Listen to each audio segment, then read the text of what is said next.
Welcome back to the channel, guys. This is VIN 1229, and this is a perfect example of how much of a basket case these cars can be when they are neglected. So this is one that's at Mannheim in Florida. This is April 1st, 2026, and this car was pulled from the auction. So I don't know why or what the reason is, but Mannheim is a wholesale dealer auction, and it was sold previously, and I have all that information too. But this is a 2016 223, which is Caviar, with LA30 red interior. Has 135,500 miles, and it looks pretty sad. The clear coat is peeling on the hood. The paint is peeling on the roof. It has rust on the fenders. It has damaged fenders. It has missing fender liners, undercarriage pieces. Like, there's a lot going on with this car, and we'll unpack that when we get to the photos. Production statistics: 448 out of the 2,348 cars for the US 49 were Caviar. 202 had LA30 red interior. That's the fourth most common. So white with red, white with black, black with black, and then black with red. And so this is like a 3 out of 10 for rarity. So there's quite a few of them in this combo. Carfax, Epic VIN, and AutoCheck. Carfax shows this as a 2-owner, 2-accident. The first one being a long time ago. It was 9 years ago. It was April of 2017, but it was moderate to severe damage. And it was all around damage except for the right side, including the roof. The second one was June of 2022, which is the right side, so the side that wasn't hit in the first part, and the rear. So that tells me this entire car has been repainted at least once. Every single panel has been repainted at least once. The rear has been repainted twice, or repaired twice. Epic VIN shows this as a 2-owner, 2-accident car, same accidents. AutoCheck shows this as a 2-owner, 1-accident car, and it doesn't show the moderate to severe accident in 2017. It only shows the one in 2022, that's pretty surprising. AutoCheck usually catches some of those that Carfax doesn't, and it didn't in this instance, but that's also why I check all 3 of these. Previous sales. So this car first went on sale in January of 2016 for $87,500 in Texas, and it sold in January of 2017, which is 11 months for sale. Very typical of what you saw when these cars were new. They didn't sell very quickly for the most part. June of 2020, $43,500 in Texas with 70,000 miles, and it sold in about a month to, again, a buyer in Texas. So basically from new until about 2020, this car remained in Texas, and actually until 2024. It was traded in and sent to auction December of 2024 at Mannheim in Florida, 135,000 miles, so only 500 miles ago, and it sold for $26,250 at the dealer wholesale auction to Mint Auto in Florida, which is you've watched these videos long enough, you know that Mint Auto, they get a lot of the GSFs that have sort of a questionable history. They have some good ones too, but the problem children seem to find their way to this dealer.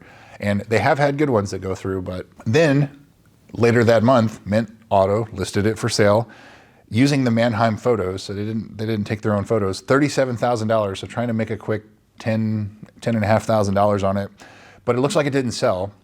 And so they still show as the current owner of it, the current dealer owner. And so I'm guessing they sent it to auction again, but it looks like it's been sitting outside, kind of rotting away. And so we'll get to the photos in a minute, but so here in April of 2026, it just kind of looks like it's been rotting away outside, but they went ahead and sent it to auction. And when you send it to auction, they'll take a bunch of photos, underneath photos, so you can see that. So that brings me to the photos. The big one, of course, the check engine light's on, the traction control light's on, because of course they are, and peeling paint on the hood, peeling clear coat, probably because it's been repainted before, it wasn't repainted properly or prepped properly, and peeling paint on the roof, and it's rusting on the roof, along with damage to the fenders, probably from it being lowered. It's on airbags, and it's rusting on those spots. There's damage underneath, lots of scrapes, probably from it being on airbags, being so low, but there's missing undercarriage trays, missing fender liners, damaged fenders. It has aftermarket wheels, has aftermarket exhaust, and as I said, it's on air suspension. The carbon fiber trim on the interior looks like some of it is covered up with like a vinyl look carbon fiber, but it is probably because it's peeling underneath, but they didn't do it on the center console. They only did it on the doors and the front dash pieces. So expect to do carbon fiber trim if you buy this car. Like the interior, other than the carbon fiber, it's really not bad. It's just the outside, and the rest of it is just kind of a basket case. So that brings me to the price. When this car sold at wholesale auction in December of 2024, $26,250, that, in my opinion, was probably all the money.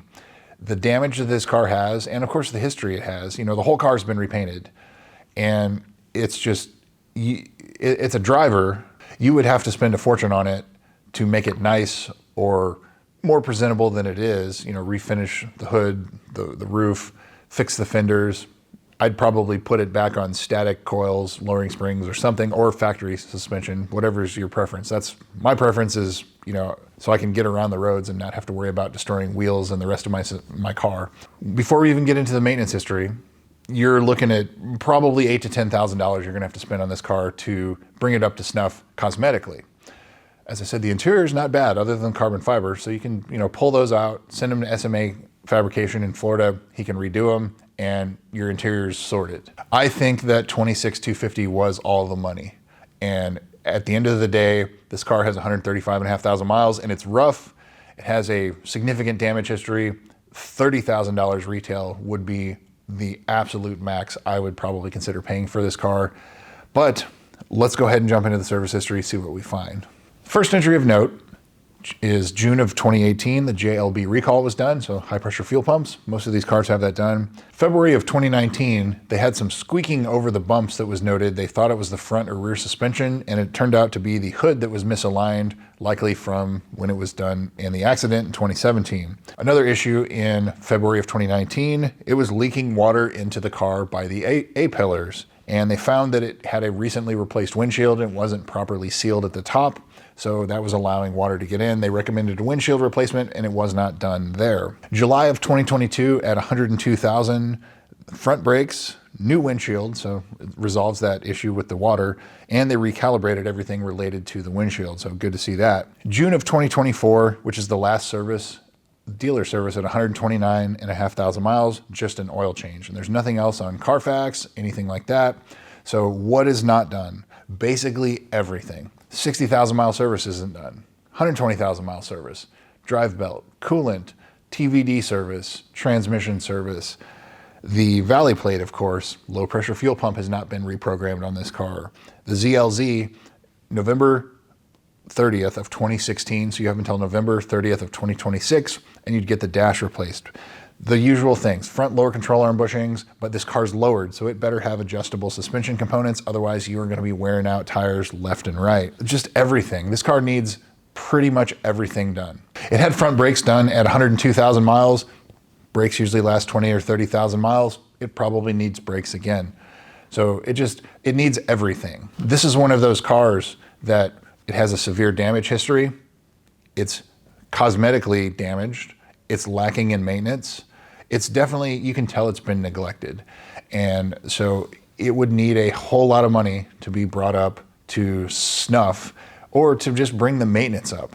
So that brings me to would I buy this car? Not a chance. And I would look at this car more as a parts car. That would be the value to me. The headlights, the grille, the seats, the interior. The interior is pretty decent. That's the value to me. And at $26,250, what it went for last time, you could use it as a parts car and make 10 or 15 grand on your money. That's, to me, where this car would be. If you want a low cost of entry into GSF ownership, this could be a potential one, but you would have to spend an absolute fortune to bring everything up to where it needs to be.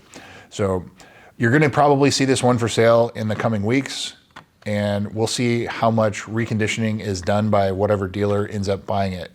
But to me, I'm not touching this one with a 10-foot pole. So that is VIN 1229. Thanks again for watching. We'll see you soon.